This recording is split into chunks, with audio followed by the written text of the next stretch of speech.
Imagine a place where strength decides who's in charge, where 80% of the cubs die before they turn 2, where being a male lion is super dangerous.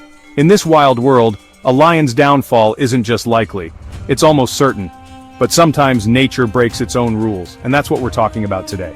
In this video you'll learn why the story of a lion kicked out of his pride shows how tough nature can be. We'll follow this exiled lion's brutal journey, his bloody escape into the desert, licking his wounds, and finally, challenging everyone to take back his place. And yes, you'll see how he did it. By the end of this video, you'll see lions in a whole new light. You'll understand how teamwork changes everything, why survival is about strategy more than strength, and how the Kenyan desert saw one of nature's greatest comebacks. This isn't just animal behavior, it's pure strategy. Pay attention. What you're about to see goes against everything you thought you knew about lion leadership. And maybe, even what you think about falling and rising again. Cub killings, exile, hunting alone, and rebuilding the pride's order. It all comes together to show that, even in the wild there's a plan. And it takes a special lion to survive. So get ready, because when a lion comes back from exile, he's not the same. He's ready to change the rules of the place that rejected him, but what makes a loser a leader again? That answer starts now. Lion cubs have one of the highest death rates of any large mammal.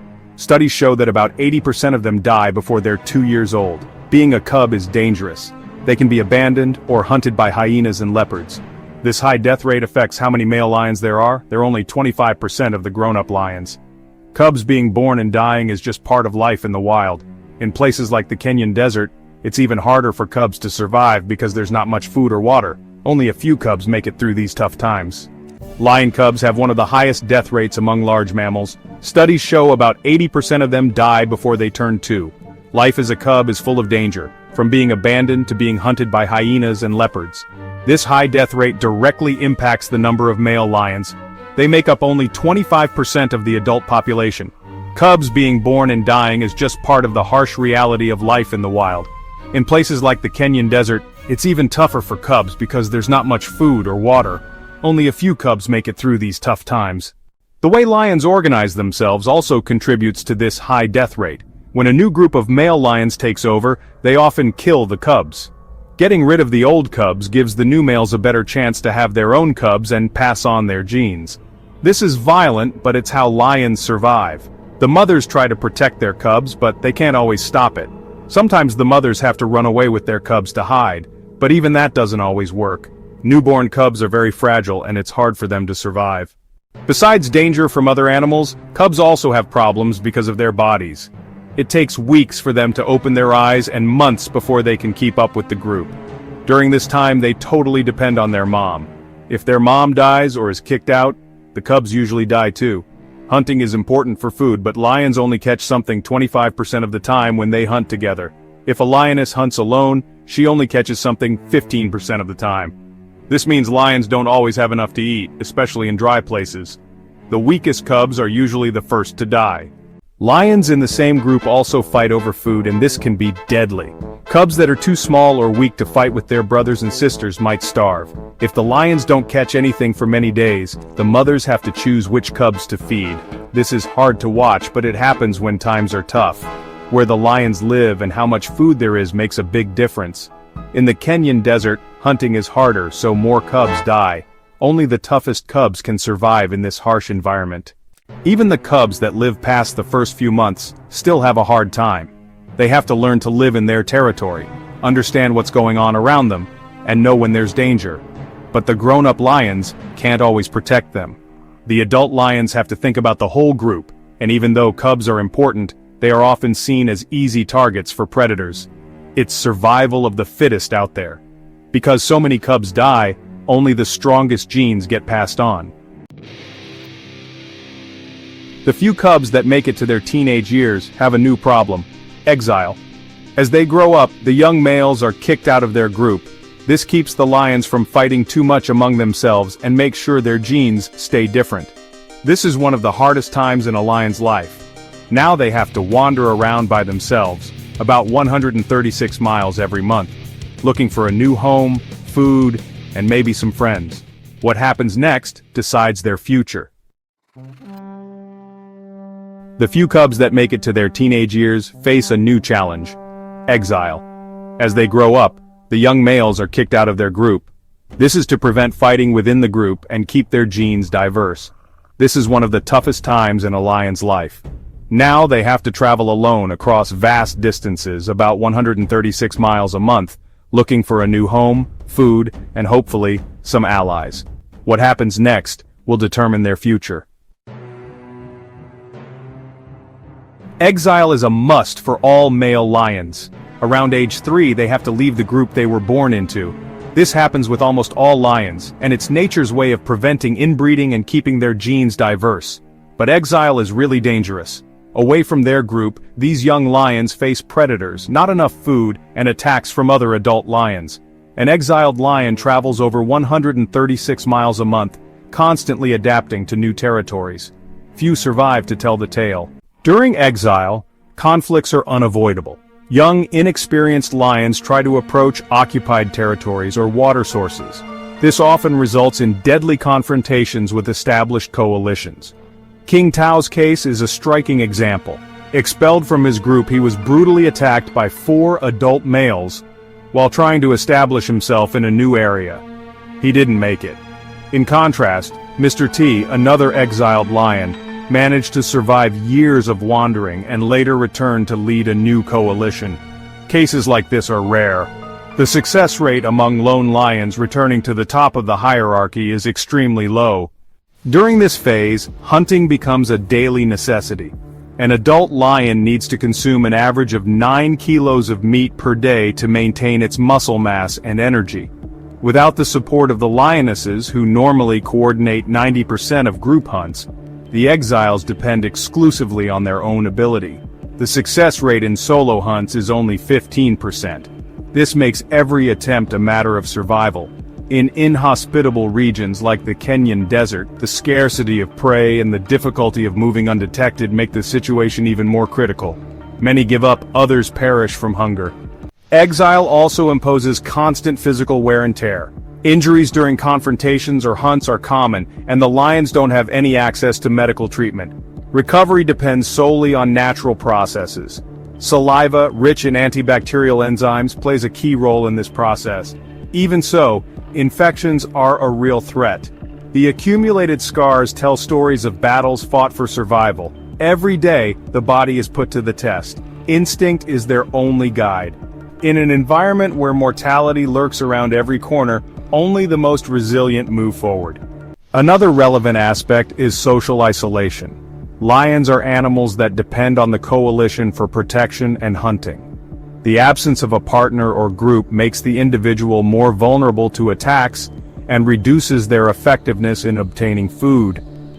Many try to form temporary alliances with other exiles, but these unions are not always lasting. The lack of trust and direct competition for territory or prey makes these formations difficult. Still, when successful, these alliances represent a real chance of returning to power.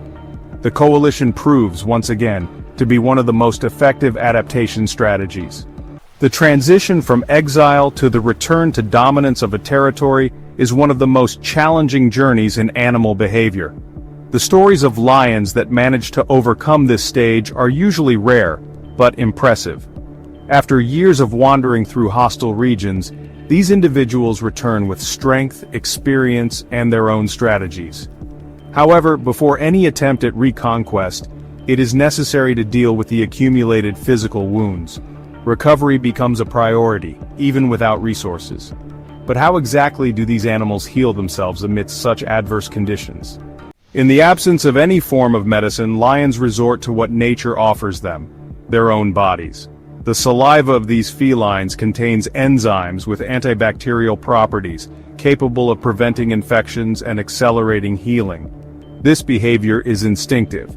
After a confrontation or injury during a hunt, it is common to observe a lion repeatedly licking the affected area. This act, in addition to cleaning the wound, activates tissue regeneration. The effectiveness of this process is impressive. Many lions manage to recover from deep wounds in a few days, even amidst the dust and microorganisms of the Kenyan desert. Still, recovery is not guaranteed. Mortality among males during exile remains high, and untreated wounds can become fatal. An infected bite, for example, can disable a lion long enough to prevent it from hunting. And without food, the body weakens quickly. With a daily need of 9 kilos of meat, the loss of mobility represents an immediate risk to survival. In wild territories, there's no room for weakness. The ability to heal with saliva is an evolutionary advantage, but also a brutal reminder of the constant adaptation required by life at the top of the food chain. During exile, the most common injuries come from territorial battles or disputes with other lions. Claws and fangs are powerful weapons, and a well-aimed blow can tear muscles or open serious lacerations. Males avoid showing pain since any sign of weakness can attract enemies. Even when seriously injured, they try to stay active, traveling long distances in search of water and food. A study revealed that exiled lions travel an average of 219 kilometers per month. This continuous effort, coupled with the need for healing, demands extraordinary endurance. Vulnerability during this period is also intensified by the absence of a coalition. Unlike lions in a group, the solitary male has no one to protect him during rest or in moments of weakness. This increases the risk of being attacked by hyenas, other lions, or even big cats. The natural hierarchy of the wild environment does not tolerate hesitation. Exiles are constantly on alert, even when injured. Every poorly slept night, every limping step, represents a threat to the continuity of life. The survival instinct becomes even more evident in these phases. Cases like that of lioness FLG10, although not directly related to healing, show how adaptation is a present mark in animal behavior. FLG10 used mating tactics to protect her cubs from infanticide. This type of strategy reveals how natural intelligence can be decisive for survival in a wild environment. In the case of males, this same principle applies to the use of saliva, an internal resource, simple, but effective. Every drop produced has value, not just for healing but as a tool for continuous survival in the face of the brutality of the environment. Even injured, a lion needs to get back to its hunting routine quickly. Standing still is a death sentence. The next meal won't wait, and the scarcity of prey in new territories adds another challenge. Hunting alone, with only a 15% success rate, requires planning and double the effort. But how can a weakened lion, fresh from a fight, manage to feed itself in the middle of a hostile, unknown territory? After being exiled, a male lion is thrown to the fringes of the hierarchy that organizes the groups. Without a territory, without protection, and far from the group that once took him in, he needs to reinvent himself to survive. The first requirement is clear: find food. To stay healthy, a lion needs to eat an average of 20 pounds of meat a day. Alone, however, the chances of a successful hunt drop drastically. While a group has about a 25% success rate, a lone lion only reaches 15%. This difference represents the thin line between life and death. Survival depends on more than physical strength. A lone lion needs to conserve energy as much as possible, avoiding unnecessary fights and prioritizing easy targets. Young antelopes, abandoned carcasses, and even small prey become valuable. Nature imposes a new way of hunting, more cautious, less explosive.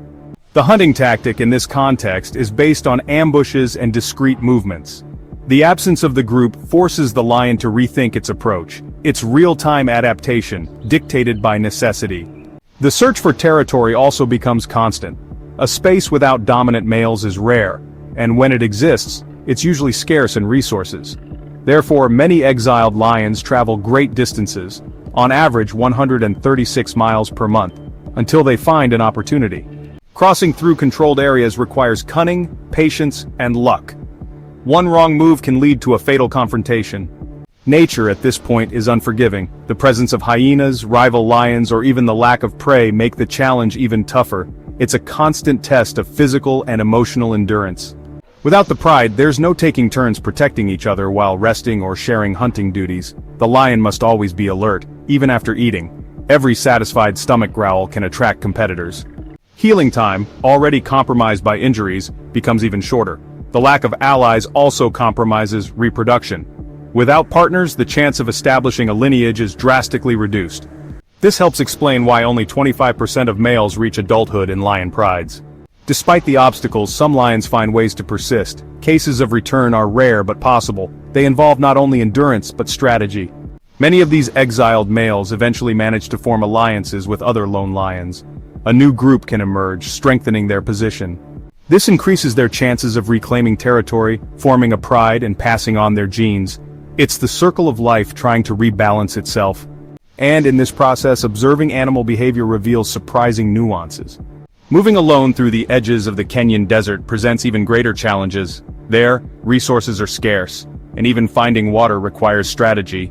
But, besides scarcity, what makes hunting in new lands most difficult is the lack of familiarity with the environment. How do you hunt where you don't know the terrain? Successful hunting depends on deep knowledge of the environment.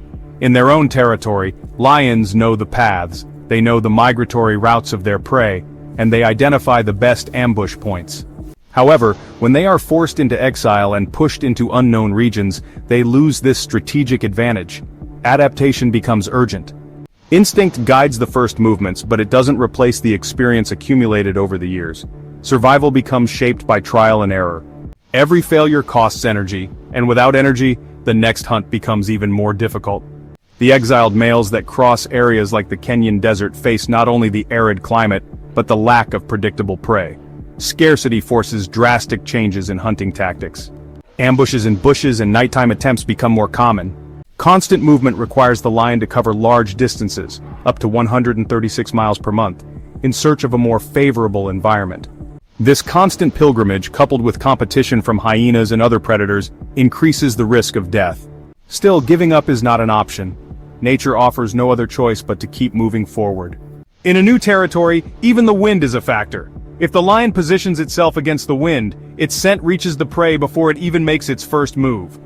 In areas it is still exploring, making this kind of mistake is common. Also, not knowing where the water sources are or the paths used by wildebeests and zebras reduces its hunting efficiency.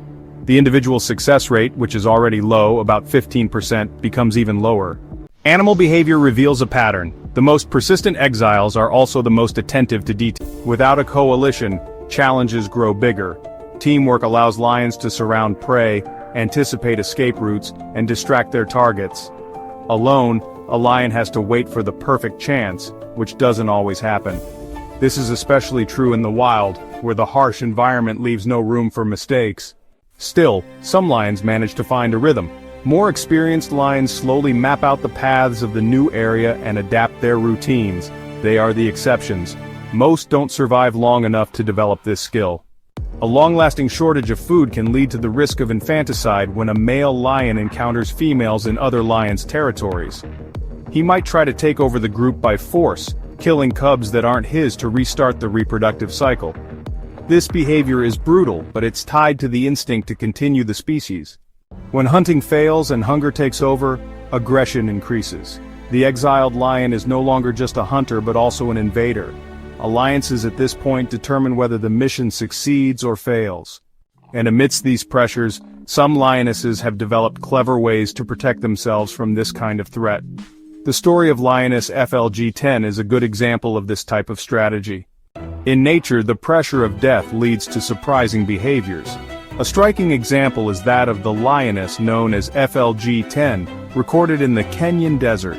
She developed a rare strategy among lions. She mated with all the males in the area to create confusion about the paternity of her cubs. By doing this, she drastically reduced the risk of infanticide since none of the males could be sure which cubs were theirs. This protective tactic isn't common, but it has proven effective. It's a clear example of how animal behavior evolves in response to constant threat. When the natural hierarchy is challenged, instinctive creativity takes over. FLG10's strategic infidelity wasn't socially motivated, but biologically. Her survival, and more importantly the survival of her cubs, depended on the illusion of genetic ties. Faced with a brutal instinct that leads males to cubs that aren't theirs, this lioness broke traditional breeding patterns. In wild areas where the male coalition is unstable and exiled lions try to seize power by force, each cub is a target. FLG10 acted to neutralize this threat. This behavior shows how, even in extreme environments, there's room for clever solutions that challenge the established norm. Field studies show that only about 20% of cubs reach adulthood.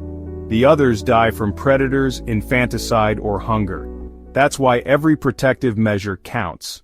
In unstable coalitions or territories under constant dispute, strategies like FLG-10s can mean the difference between continuing the family line or seeing it disappear. This lioness's behavior serves as a case study for biologists and conservationists who study reproductive adaptations in wildcats. It's a clear response to the unpredictability of the environment, and also a form of silent resistance in the face of chaos. This behavior also changes the local dynamic. When all the males believe they have offspring there, the defense of the cubs becomes collective. The alliance forged by doubt acts as a shield. Also, the presence of cubs reduces the number of direct confrontations between males. Fewer confrontations mean fewer injuries, which helps keep the group stable. Nature, without realizing it, finds balance through the behavior of a single individual. It's a cycle that feeds itself, and the more we observe, the more obvious the strategic role of females in maintaining the species becomes. While the males focus on marking territory and defending the coalition, the lionesses put their energy into hunting and raising cubs. The division of roles between the sexes isn't just instinctive, but highly functional. The combination of brute strength and agility is what keeps the group together. In this scenario, the females use group tactics that increase hunting efficiency. The males, though less active in this aspect, are essential for protection and the stability of the local hierarchy. Survival depends on the synergy between these complementary roles. And this division of labor reveals even deeper nuances when you look at the coordinated behavior of lionesses during group hunts. In the world of lions, social organization is defined by complementary roles between males and females. Lionesses are responsible for about 90% of the hunts, showing a high level of coordination and strategy. Their hunting tactics involve teamwork, tactical positioning, and synchronized attacks. This collective action increases the success rate of catching prey by up to 25%, a number significantly higher than the 15% achieved by lone individuals. This efficiency is crucial for feeding the cubs and protecting the territory. Adapting to this model ensures survival in wild and unstable environments. The males, although they hunt less often, play a key role in defending the territory and protecting the coalition. Their presence sets limits on rivals entering and acts as a deterrent against possible infanticide. They also mark boundaries with urine and patrol regularly to prevent invasions. In well-structured coalitions, this routine reduces cub mortality and strengthens the group's hierarchy. The male's brute strength, combined with his constant vigilance, provides an essential layer of security in the harsh environment they live in. Their absence, on the other hand, can lead to the structural collapse of the group. Animal behavior among lions shows a functional balance. Males protect, females provide. This division, far from being rigid, adapts according to environmental and social conditions. In times of scarcity, males also participate in the hunt, and in conflict situations, lionesses fiercely defend their cubs. The flexibility of these roles shows how much nature is able to reorganize its strategies in the face of environmental demands. The coalition in these cases acts as a center of stability. It represents not just an alliance but a living structure that responds to the pressures of the Kenyan desert and other arid regions. Over time, field observations have shown that coalitions of 2 or more males increase the chances of dominance and longevity in the territory. Groups led by highly collaborative females are the ones that thrive the most in raising cubs. The synchronization between hunting, protection, and reproduction sustains the continuation of the species.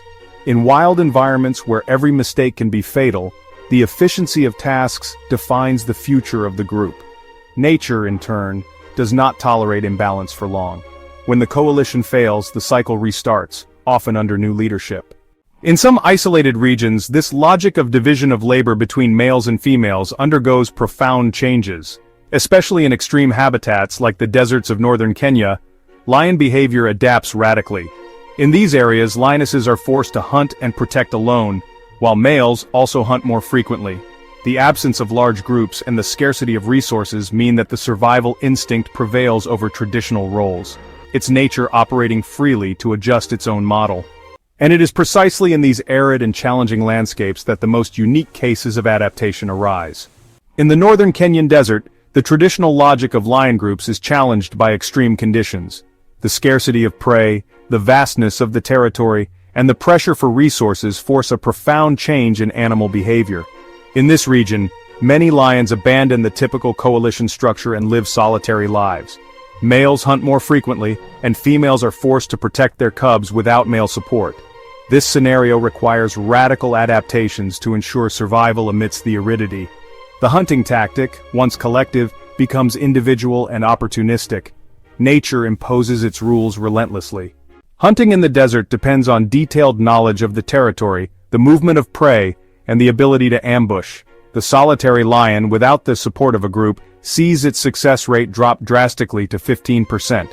On the other hand, the energy spent covering long distances in search of food increases exponentially.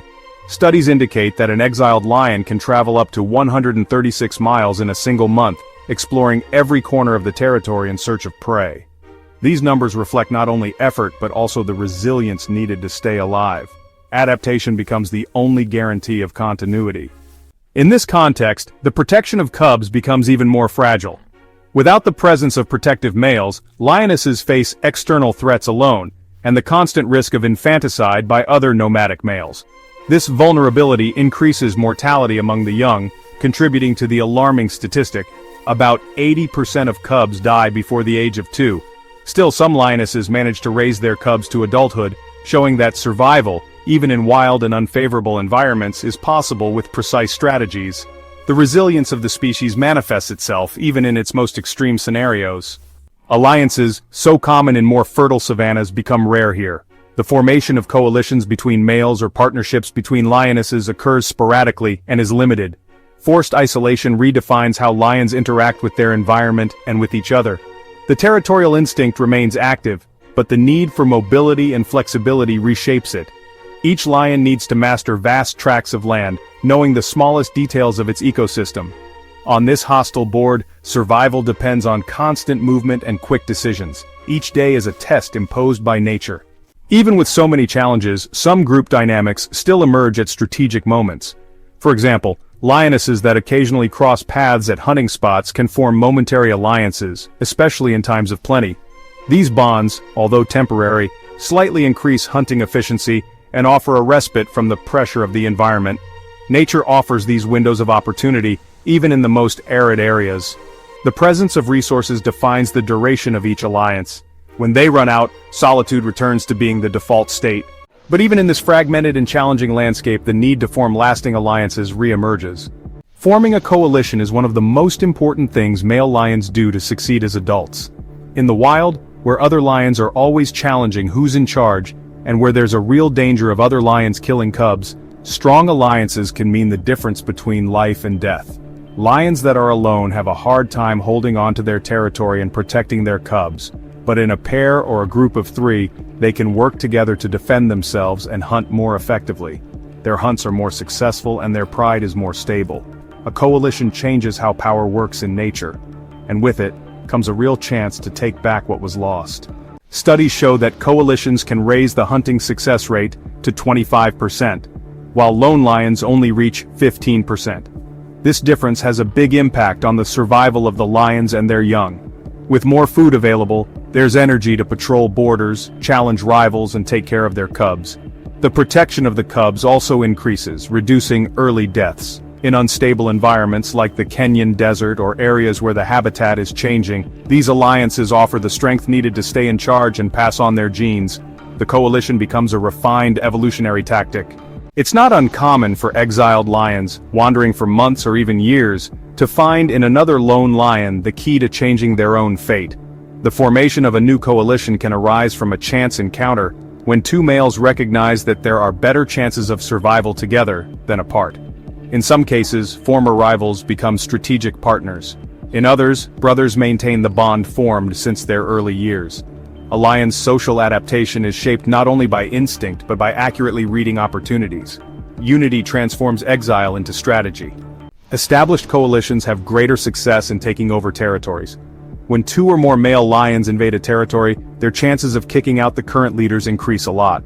Their combined strength allows for more balanced fights and commands respect from rival groups. After the takeover, the new bosses can mate with the females in the area, marking the territory with their presence and their genes. Still, the risk of the new males killing the cubs is high in the first few days, requiring the lionesses to be extra smart about raising their young. The presence of a coalition changes how all the other animals in the area act. Lions that form coalitions also expand their territory. They can patrol and defend larger areas, intimidating competitors and keeping a close watch on their prey. In terms of animal behavior, this represents a strategic advantage that helps them adapt to their environment and helps the group survive. Plus, the coalition makes them tougher when dealing with injuries or unsuccessful hunts. If one of them gets hurt, the other can take charge for a while. This sharing of responsibilities makes their partnership stronger and helps them keep going. However, even with the power of a coalition, there are times when the male's individual tactics come back into play. Unlike lionesses, who usually hunt together in a coordinated group, male lions use a hunting tactic based on ambush. This approach requires extreme patience and understanding of the surroundings. The male lion positions himself among bushes, near spots where prey must pass. Without making a sound, he waits for the right moment to attack. This strategy aims to maximize the impact of a single movement. When it works, the element of surprise is key. When it fails, the energy spent can threaten survival. The success rate compared to hunting in a group is lower, only 15%. Still, in certain territories, especially more open areas or areas where they've been forced to live alone, this might be the only option. Lions living alone, for example, don't have any help for long, planned-out hunts. That's why ambushing becomes a crucial adaptation. Male lions are heavier and stronger, which is good for a quick attack, but not so good for a long chase. Ambushing makes up for this by being precise and quiet. This behavior is even more common in dry places like the desert of northern Kenya. In this sparse landscape, male lions need to know exactly where the wildebeest move, zebras and antelopes. One wrong move can mean days without food, which, when they're alone, increases the risk of death. These are situations where survival depends as much on instinct as it does on understanding the territory. Animal behavior is refined by repeating these attempts. Hunting becomes less about brute force and more about subtle strategy. Interestingly, many male lions develop a routine. They hunt at the same times and in the same places, repeating patterns that have worked before. They watch how their prey behaves, which way the wind is blowing, and even the cycles of the moon. This kind of adaptation comes from trying things out, making mistakes and learning over many years. It's not unusual for exiled male lions to travel as far as 136 miles in a single month, looking for good hunting grounds. Persistence is part of the process. Survival in this case means being precise and tough. Even with a refined solo hunting tactic, male lions tend to look for new chances to join a coalition. This choice doesn't mean their solo strategy failed, but it's more like changing their plan to improve their chances of passing on their genes. By watching lion behavior over time, we can see them constantly switching between being alone and teaming up. It all depends on the territory, the number of rivals, and the chances to form alliances. Nature demands flexibility, and every decision affects the pride's future. And with that, we conclude our journey through the strategies, challenges, and instincts that shape the lives of male lions. Now tell me, did you imagine that behind the majestic figure of a lion there's so much strategy, risk, and instinct at play? After everything you've seen, do you still think strength is everything in the wild? Or are you starting to realize that, in nature, intelligence and adaptation are just as valuable as muscles? Which of these stages of the exile's journey surprised you the most? The brutal abandonment, the recovery without medicine, the lonely hunt, or the moment he dares to return? Comment below. I want to know what impacted you most in this story. And tell me, if you were a lion, would you try to go back to the pride, or would you go it alone until the end? These true stories make us think about our own struggles for space, alliances, and survival, don't you think? If this video made you see lions in a new light, if it inspired you or just kept you hooked from beginning to end, don't leave without subscribing to the channel. There's a lot of powerful stuff coming soon, and I want you to be with me for every new episode. Turn on notifications so you don't miss a thing. Because understanding animal behavior is also understanding our own nature. And here every video is a wild journey with a purpose.